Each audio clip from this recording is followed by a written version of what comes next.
Allan Kardec, como codificador, ele teve o papel de nos trazer aquilo que os espíritos traziam como informação. Por isso que o nosso tema, Vida, Fonte Eterna, que nós iremos abordar nesta noite, nesta palestra, ele está exatamente inserido dentro desse contexto, mostrando a cada um de nós o que devemos fazer e como devemos seguir, cada um no seu caminho, no sentido do amor, quando o próprio Jesus, que é o nosso codificador maior, ou seja, o nosso guia e o nosso modelo, ele nos dizia que deveríamos, sobretudo, amar a Deus, como também amar ao próximo e até mesmo amar a si mesmo.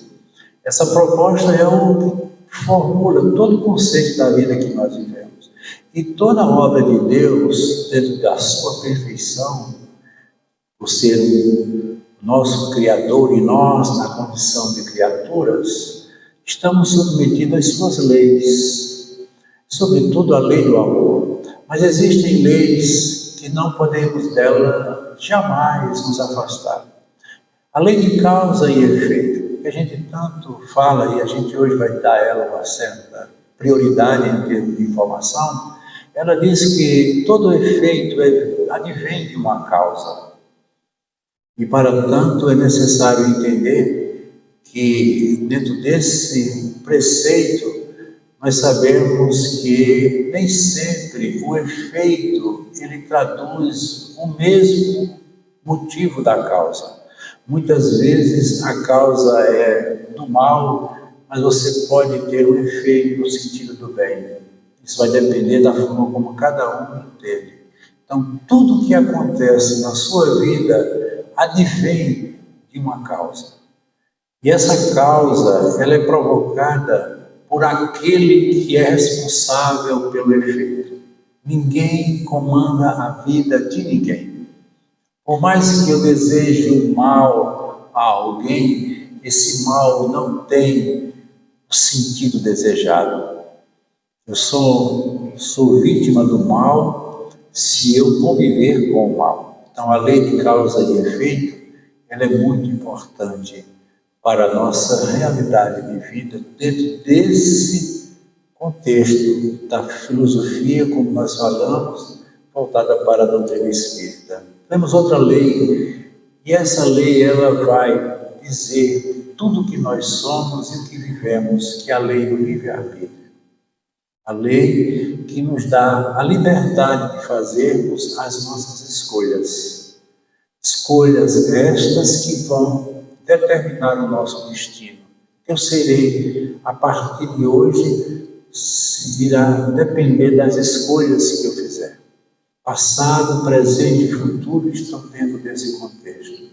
Outra coisa muito importante como lei, que a gente ainda não entende, porque muitos, como dizia o pensador, dormem o sono da carne, que é a lei da imortalidade. Nós somos imortais. Por mais que a gente não queira aceitar ou até mesmo não entender, somos imortais. O que morre no nosso contexto de vida é o corpo que nós ocupamos. E por ser um corpo de matéria, essa matéria ela se decompõe e com o passar do tempo ela vai perdendo a sua vitalidade, o que chamamos de envelhecimento ou senectude e, consequentemente, se não anteciparmos o nosso tempo de vida aqui, de alguma forma nós iremos morrer, mas continuaremos existindo uma outra dimensão chamada plano espiritual ou até mesmo plano astral, como queiram dizer. Outra lei, que essa é fundamental, é a lei da evolução. Tudo na obra de Deus tende a evoluir. Evoluir significa crescer, se tornar melhor. Então, por mais que você critique ou lamente a vida que você tem, você a cada dia você está evoluindo de alguma forma.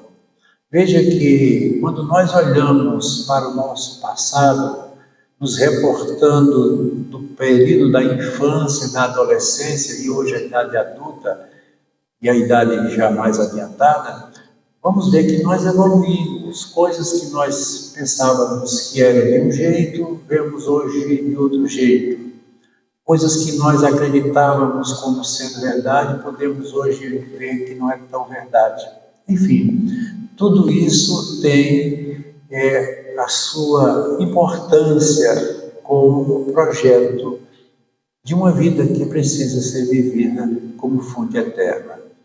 Mas a lei que sempre se contextualiza em que a gente, como espírita, encontra dificuldade para dela falar, é a lei da reencarnação. Só a reencarnação é que mostra a realidade dessa vida como fonte eterna. Porque não seria justo vivermos da forma como vivemos nessa experiência se não tivermos uma noção do que foi a experiência anterior.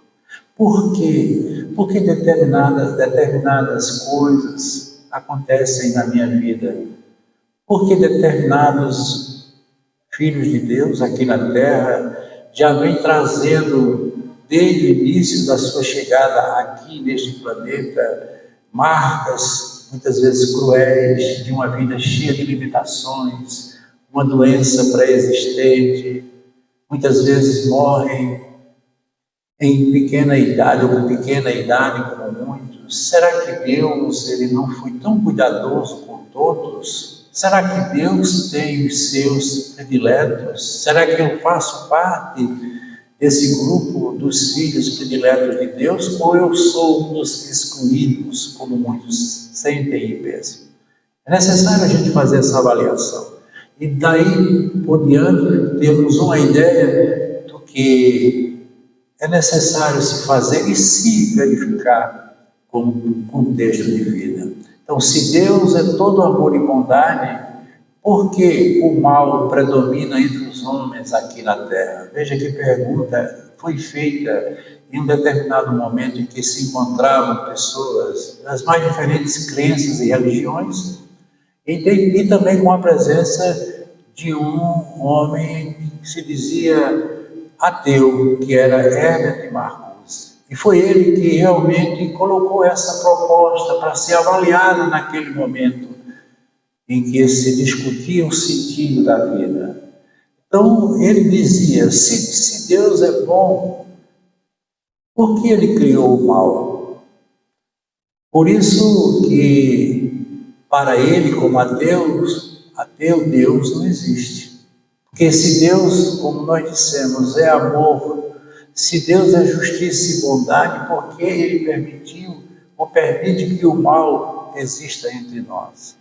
Para os religiosos, fanáticos, existe uma coisa que eles consideram como a oposição a Deus, que é o demônio, o diabo. Então, tudo que acontece de ruim, ou que fazemos de ruim, é obra do diabo. Como se Deus fosse também, de alguma forma, contrariado ou até desafiado por outro ser, quando ele é o criador de tudo.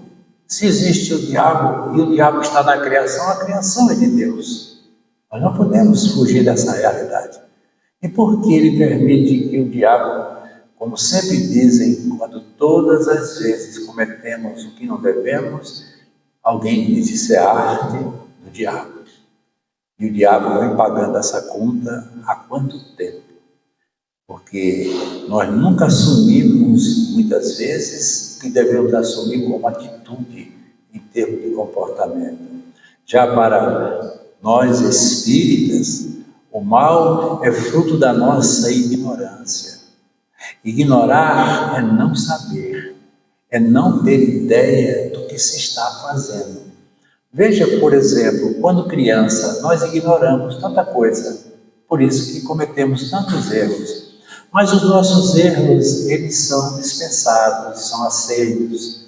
Eu não diria nem perdoados. Então, quando a criança ela faz uma coisa que não deve, ou comete um mal, ou algo que ela faça de errado, ela de imediato ela é repreendida pela mamãe, pelo papai, mas de uma forma muito amorosa. Por quê? Porque ali ele sabe, ou ela sabe, que não existe ainda o conhecimento daquilo que está se fazendo. E a gente muitas vezes age como criança. No momento do conflito, da desavença, principalmente nas relações, a gente comete coisas que não deveria cometer. Isso é fruto do mal. E eu pergunto, será que é o demônio que está nos impulsionando a fazer coisas dessa natureza? Ou, quem sabe, não seja fruto da nossa ignorância? Porque a gente só dá o que tem, na medida do que tem. Se eu estou possuído de raiva, eu só posso dar às pessoas que estão no entorno de mim, ou perto de mim, a raiva que eu tenho. Porque cada um é senhor daquilo que carrega consigo. Então, cada um procure sempre fazer essa reflexão. Então, o mal, ele é fruto da nossa ignorância. Ignorar, como eu disse, é não ter ideia daquilo que você está praticando. Porque ignorância não é violência. Ignorância aqui no sentido de não saber. Eu não tenho ideia. Você imagine uma pessoa que durante toda uma existência só praticou coisas erradas. É difícil para ela fazer as pazes com o bem, porque ela tem isso já como uma fixação na sua vida. Vida essa que precisa ser vivida e que todos nós temos consciência dela. Vejam que existem dois tipos de males. Existe o mal físico e o mal moral. O mal físico a gente entende como sendo aquele que nos acomete materialmente, como o próprio nome está dizendo. Veja, por exemplo, não existe o frio como o entendimento da própria física. O frio é a ausência do calor. E como também não existe o escuro, porque o escuro é a ausência da luz. E o que acontece? Quando você vê na visão espírita, como uma compreensão muito mais ampla desse sentido, consequentemente você observa que aquilo que você faz e que de alguma forma contraria, ou por ignorância, ou qualquer outro aspecto, o sentido da harmonia, porque a obra ela é harmônica, você, de alguma forma, você está indo contra aquilo que está predeterminado, como essência, como natureza divina. Por exemplo, é muito bom a gente comer. A comida nos satisfaz e nós temos sempre a predileção por essa ou por aquela comida. Eu estou ansioso para comer um prato que eu imaginei a semana toda. E quando eu chego no restaurante ou até mesmo na minha casa, eu começo a me servir daquela comida e por excesso eu como além do que é necessário, uma coisa que era boa agora ela é mal. Ela vai me fazer mal. Por quê? Porque eu extrapolei o limite da tolerância daquilo que é permitido. Veja que, por exemplo, se observarmos dentro do contexto material, Deus, Ele nos deu tudo o que existe em nossas vidas. O ferro como minério está lá no solo. O homem vai e extrai o ferro para construir um utensílio. Ele constrói uma faca e com essa faca, ele, se utilizando da mesma, ele vai e assassina um irmão, uma outra pessoa. Mas o outro pode pegar esse ferro e construir um utensílio, como por exemplo, um médico que construiu um bisturi para salvar uma vida. É o mesmo material, é o mesmo ferro. Então, é como eu disse, as coisas de Deus, elas são únicas. Então, eu vou culpar o ferro por ele ter sido um material usado para uma arma a qual eu matei o meu irmão, eu vou condenar Deus porque Ele colocou na natureza o ferro. É preciso entender o que é que eu estou fazendo com a obra que me é entregue. Então, o bem de natureza, o mal de natureza física, ele se reporta a essa ideia. Veja, por exemplo, as grandes tragédias. A gente sempre vê elas como uma coisa muito ruim. Essas catástrofes, esses grandes tsunamis, como nós tivemos recentemente aqui no Brasil, muitas tragédias. E elas têm o sentido de matar. Será que Deus colocou esses fenômenos para nos fazer mal? Claro que não. E é importante a gente observar, por exemplo, Nova Orleans, eu já citava um desses meus momentos, foi a cidade que foi mais atingida em toda a América por um tsunami. Nova Orleans ficou totalmente destruída, totalmente devassada. Vai em Nova Orleans agora, você vai encontrar uma cidade, uma das mais modernas cidades da América. Eles reconstruíram uma cidade com maior sistema de proteção, uma condição de vida melhor, e isso é dito por eles. Então é importante a gente ver cidades do Japão que foram destruídas também pelo tsunami, hoje são cidades muito evoluídas, cidades modernas. Não é que a gente tenha que fazer disso uma razão de existir ou de entender a natureza, não. Mas ela tem o seu propósito. Por quê? Porque o objetivo do mal, como propósito natural, é o de transformar para renovar. Todo processo de transformação provoca uma renovação. E aí, a prova que a gente aqui tanto fala, vai depender da necessidade, do conhecimento de cada um. Porque a prova não é um castigo. Muitas vezes, ela é um aprendizado. Nesse caso, podemos nascer numa família, como muitos nós nascemos, para desenvolver determinados fatores que são importantes para nós. Quantos, assim, dizem e nos procuram, porque eu nasci nessa família? Porque eu tenho uma vida como essa que tenho? E eu digo, de graças a Deus. Por quê? Porque você está vivendo um momento onde é necessário uma reflexão acerca do seu comportamento e das suas atitudes. Uma família difícil pode provocar em você o sentido da paciência, pode lhe estimular ao perdão, a ser humilde.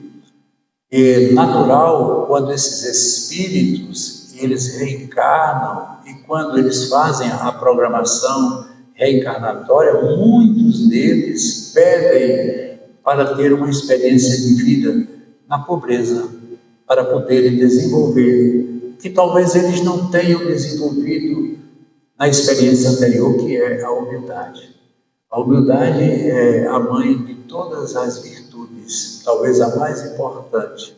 Por isso que lá no Sermão da Montanha, quando Jesus ele falava das bem-aventuranças, e ele dizia, bem-aventurados os pobres de espíritos, porque deles é o reino dos céus, ele se referia a essa virtude que é a humildade. Veja que ele fala dos pobres de espírito, não é o pobre como nós entendemos ser aquele que não dispõe de valores ou de condições materiais. O pobre de espírito é o humilde. Todo humilde e toda humildade, ela recai exatamente dentro dessa proposta.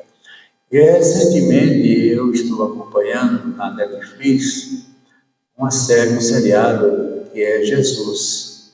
E o importante nesse seriado que eu estou vendo é que ele não retrata o Jesus religioso apenas, mas toda a história da vida dele aqui na Terra. E durante toda essa sua vivência, ele enfrenta dificuldades e as dificuldades começam no lar. Conta na história que ele tem 5 irmãos. E todos esses irmãos têm inveja dele, por ele ter sido anunciado como o mensageiro de Deus, o missionário maior. E veja que muitas vezes nós enfrentamos esse tipo de rejeição, no sentido mal, dentro da própria família.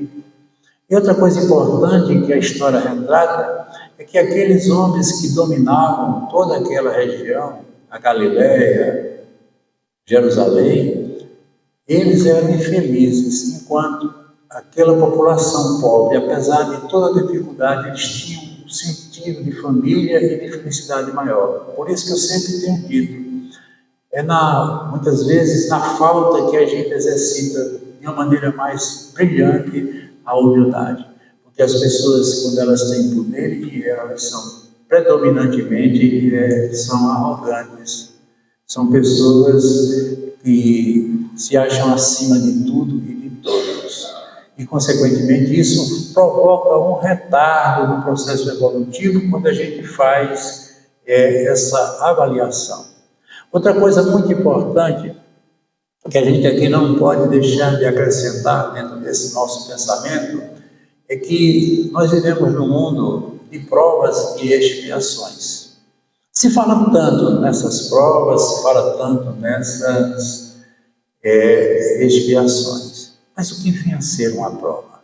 A prova, ela funciona como um exercício da alma. Ela é uma chance de evolução. Mas em que sentido? Vejamos o seguinte, eu sempre também gosto de fazer essa colocação, toda a obra de Deus, ela é uma obra de ensino e aprendizagem. A gente aprende e ensina, a gente ensinando, a gente aprende. Essa é a história da vida de todos nós. Quando nós aprendemos qualquer conteúdo, esse conteúdo ele fica disponível para se fazer uma avaliação.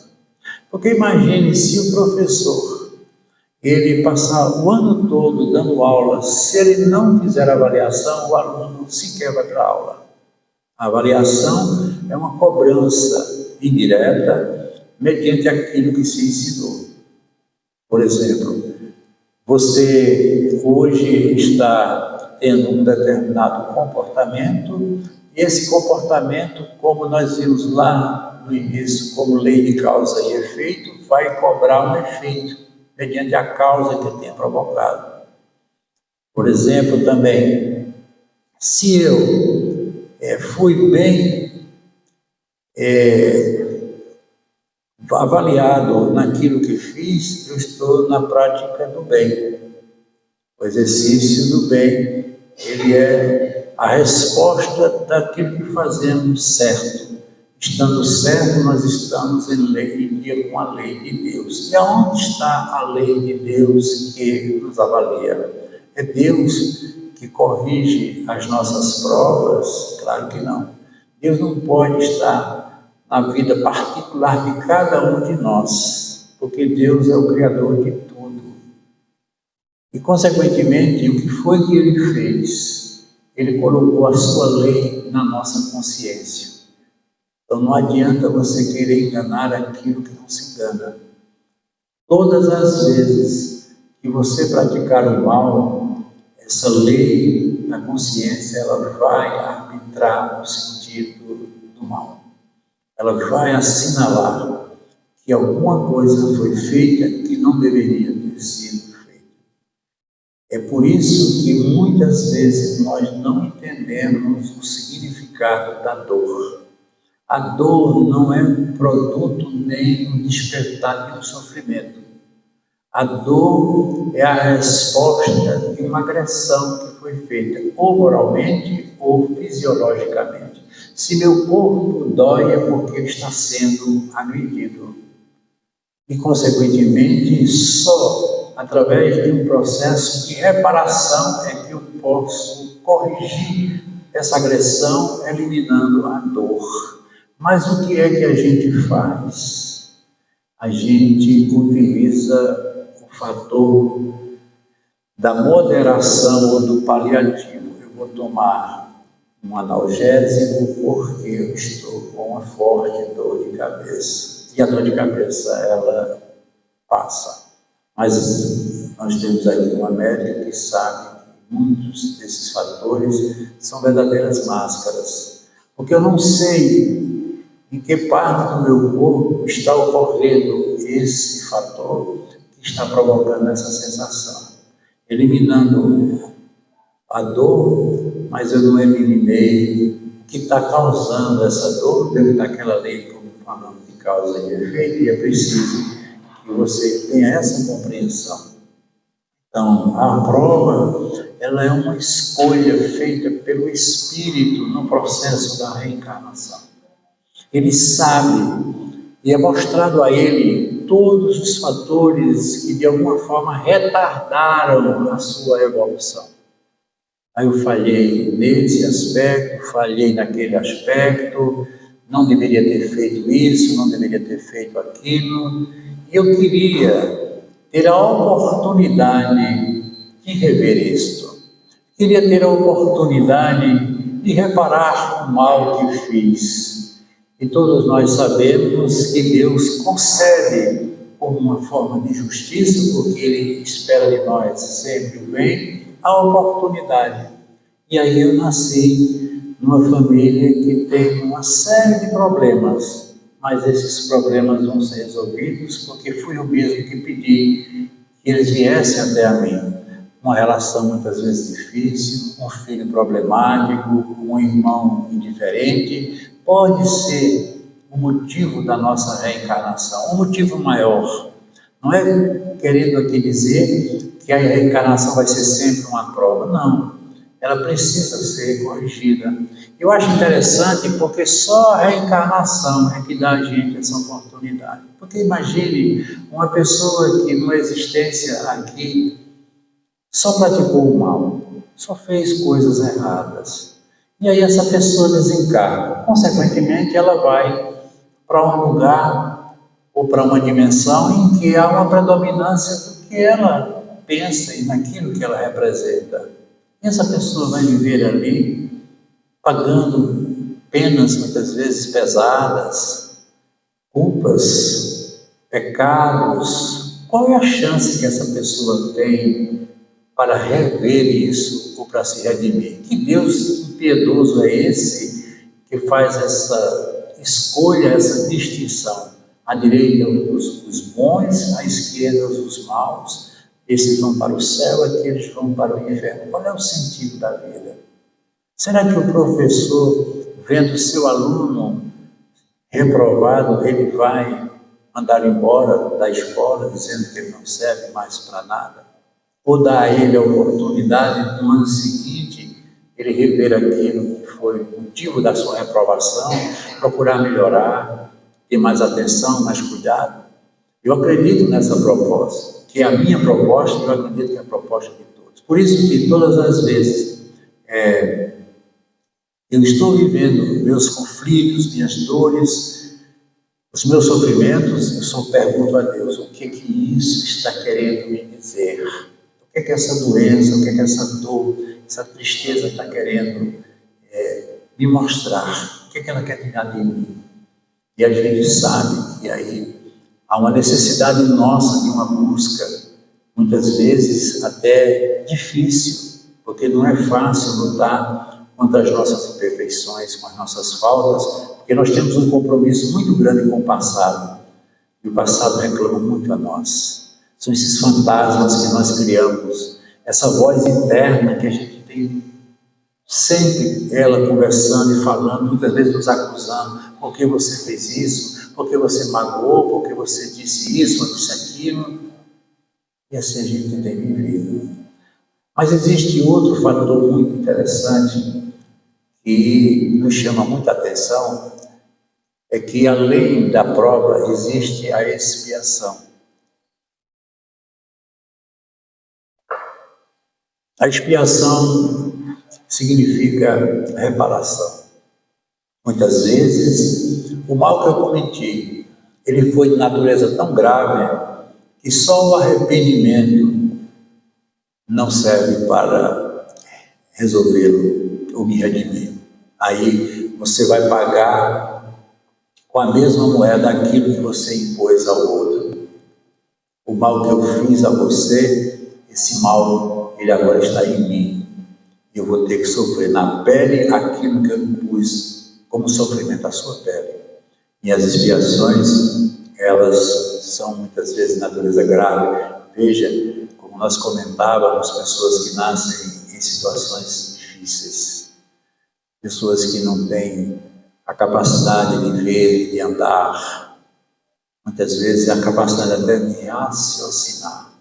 Ora, se numa vida passada eu usei a minha mente brilhante para o exercício do mal, matei pessoas, prejudiquei, condenei, e eu não vejo forma de me redimir pelo tamanho do mal que eu pratiquei, a expiação é a única alternativa, fazendo com que eu sofra, como eu disse, aquilo que eu impus como sofrimento ao outro, sofrer na própria pele.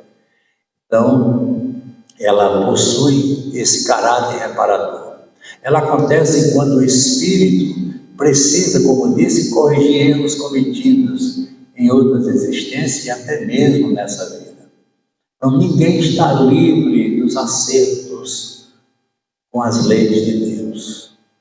Se nós formos e estamos aqui programados para o bem, esse é o nosso compromisso. Segundo o Espiritismo, toda ação gera consequências. E aquilo que causamos retorna para a nossa consciência como um processo de reparação, como eu disse, ou de transformação. E é preciso a gente ter a grandeza para entender esse tipo de proposta na qual todos nós fazemos parte. Então, a expiação não é um castigo e muito menos uma vingança. A dor, na visão espírita, ela é educativa e ela mostra a nós, como também disse, os nossos erros, os nossos excessos. O sistema de vida que nós vivemos, ele é muito conflituoso. Por quê? Porque o mundo, desde os seus primórdios, ele foi tomado por movimentos políticos, sociais, que retratam a vida que nós estamos vivendo. Sempre podendo tomar como exemplo o próprio Jesus.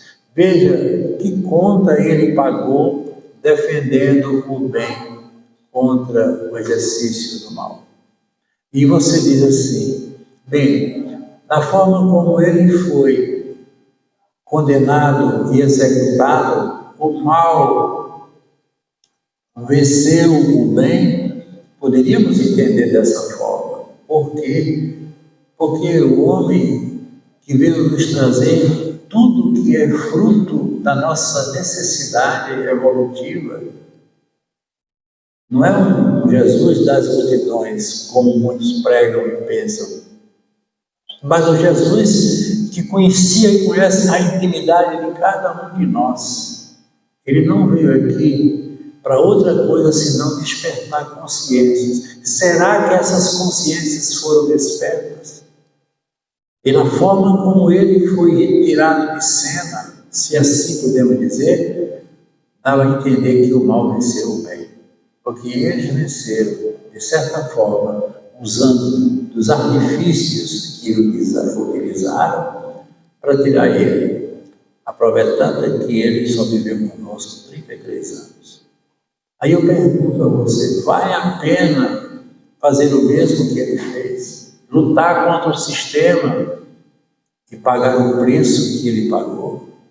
Quando muitas vezes alguém me pergunta, veja, por que eu estou passando por esse problema, por essa expiação, por essa prova? E eu pergunto, você se acha acima de Jesus? Ele que fez tudo que fez, da forma que fez, porque Jesus, ele convivia e não se envolvia com nada nem com ninguém. Ele tinha um método de vida que era próprio dele, mas ele era um exemplo que até hoje não foi e não é seguido por nenhum de nós. Porque é muito fácil falar de Jesus. Os discursos, as pregações, As palestras são brilhantes, são maravilhosas, mas a prática é pobre, porque é difícil conviver essencialmente com o bem no mundo onde há, como eu disse, a predominação do mal. Muitas vezes aquilo que chamamos de sofrimento, como eu disse, será compreendido como libertação e crescimento. Foi isso que ele nos mostrou. O momento mais importante que ele deixou para nós foi o símbolo do Calvário. Todos nós temos um Calvário para enfrentar no momento da nossa despedida. É quando você se despoja das coisas do homem para se conciliar com as coisas de Deus. É um rompimento. Quisera Deus que todos nós tenhamos essa consciência que Ele teve. Consequentemente, isso é muito difícil a gente entender. O momento mais importante que Jesus viveu foi este. E veja que quando Ele recebe aqueles anjos no seu momento final, Ele pede a um daqueles que vá à procura de Judas. Porque ele disse, eu resolvi a minha questão, mas Judas não. Veja que até ele era consciente disso. E a gente nem sempre, quando se vê em determinadas situações, pensa no outro. E com isso ele dá uma prova de que a vida precisa ser vivida com toda essa realidade. Mas a mesma situação vai depender de cada um de nós, porque em dado momento nós vamos ter que passar por prova e por expiações concomitantemente. Enquanto repara o erro do passado, o Espírito desenvolve novas virtudes em termos de futuro. Consequentemente, isso está na história de todos nós. Muitas vezes, os efeitos dos equívocos de ontem se fazem em condições lamentáveis, de desequilíbrio emocional no presente. Por isso que nós estamos hoje vivendo a era dos transtornos mentais. É difícil você ver hoje uma pessoa que não esteja fazendo alguma terapia nesse sentido. Vejam que a depressão tomou proporções exageradamente pandêmicas. O mundo todo sofre de depressão. A ansiedade, como transtorno, também se acentua. Uma sociedade e um mundo estressado. Temos aí tantos outros transtornos, como o transtorno do espectro autista. São espíritos que estão reencarnando com processos expiatórios. E vejam que esses espíritos são inteligentíssimos, e nem sempre a inteligência do homem o conduz para os exercícios do bem. Quantos usam da sua capacidade intelectiva, do seu conhecimento, para fazer o mal? E nós vemos isso acontecer no dia a dia de nossa vida. Por isso que é importante a gente estar sempre em dia com esses fatores que são essenciais para a nossa vida. E lá no livro Os Poderes da Mente, Sueli Caldas, ela traz uma mensagem que a gente pode resumir tudo o que disse. Em meio a tantos crimes hediondos e a banalização da vida, nós podemos encontrar respostas adequadas para a condição em que ficam os criminosos e as vítimas diante de tanta brutalidade. É o que nós estamos vendo, essas guerras hediondas que não têm nenhum sentido, um propósito. As ondas magnéticas no desvirtuamento da lei natural acompanham o causador do ato inseparavelmente. Então, aquele que está lidando com o mal está inserido mentalmente dentro do contexto do mal. Porque a mente, ela trabalha com as ondas mentais, e essas ondas são elas que definem a nossa razão de ser. Pensamentos positivos atraem pensamentos positivos e o contrário também acontece. As marcas de tal desequilíbrio, como ela aqui diz, só deixam o campo vibratório da criatura quando ela devolver a ordem cósmica, ou seja, ao universo, em forma de atitude interior e conduta exterior, o que desarmonizou com violência e vigilância. Ou seja, todos que fizerem o mal vão ter que pagar pelo mal que fizeram. Ela aqui é muito objetiva. Não adianta querer esconder o que não se esconde. Para que isso aconteça, são necessários, e na maioria das vezes, séculos e séculos de luta e sofrimento, em encarnações dolorosas e solitárias. E a gente também tem visto isso como prova, e muitas vezes como expiação. Pessoas que vêm em situações deploráveis. Não é Deus que define a punição, finaliza ela, mas o próprio criminoso que quer, de todas as formas, livrar a consciência do fardo de culpa e do remorso. Essa culpa, ela é a grande inquisidora de todos nós. Todos nós carregamos algum contexto de culpa. Mas a culpa, como ele diz, ela pode trazer remorso ou não. O que é que a gente pode fazer com o erro cometido? É não cometê-lo mais. Não há como remover uma coisa do passado, porque ele não permite que assim seja feito. E eu sempre também coloco que o passado, ele não foi feito para se repetir, independente do que seja. O passado, ele tem a proposta de nos levar a refletir. O que foi que eu fiz mediante aquilo que era necessário fazer? Será que eu estou em dia com os meus pensamentos? Com certeza isso vai depender de cada um. E cada um terá que resolvê-lo, porque ao morrer, a alma não se torna uma coisa abstrata. O próprio Paulo de Tarso, naquela época, já afirmava: morre o corpo animal, nasce corpo espiritual. Ou seja, ao invés da morte, o que ocorre? Uma transição. Por isso que as pessoas muitas vezes nos perguntam: como está esse meu parente que recentemente desencarnou, morreu, partiu? Eu sempre tenho dito, sei, e eu acredito que sei como ele está e aonde ele está. Ele está no lugar aonde vibra a mesma onda e a mesma frequência que habita nele. Se você é uma pessoa desequilibrada, consequentemente, no plano espiritual você vai ser vítima desse desequilíbrio. De alguma forma isso vai depender de cada um de nós. Então é importante a gente entender que quando um de nós comete um erro, só existe uma maneira de se redimir do erro, é considerá-lo e tentar mudar coisas que muitas vezes insistimos em não querer mudar. Porque, segundo o próprio Allan Kardec, os grandes promovedores desses conflitos existenciais são dois fatores que deles nós ainda não nos libertamos, que é o orgulho e o egoísmo. Eles são considerados, segundo Allan Kardec, as chagas da humanidade. Veja que todos nós temos eles como proposta, como alguma coisa que nos acompanha no nosso dia a dia e que nos faz um grande mal. O orgulhoso, ele se acha acima de tudo e de todos, e o egoísta, ele quer que tudo isso venha em benefício dele.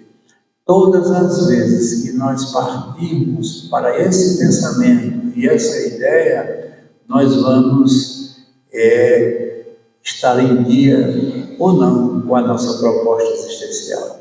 Na condição atual, pessoas mergulhadas na carne cruzam com outras de nível espiritual totalmente diferentes. Essas pessoas se veem, se tocam, conversam e nada acontece de extraordinário. Mas se estivesse na dimensão espiritual, isso jamais poderia acontecer, pois a frequência mental de um é completamente diferente da frequência mental do outro.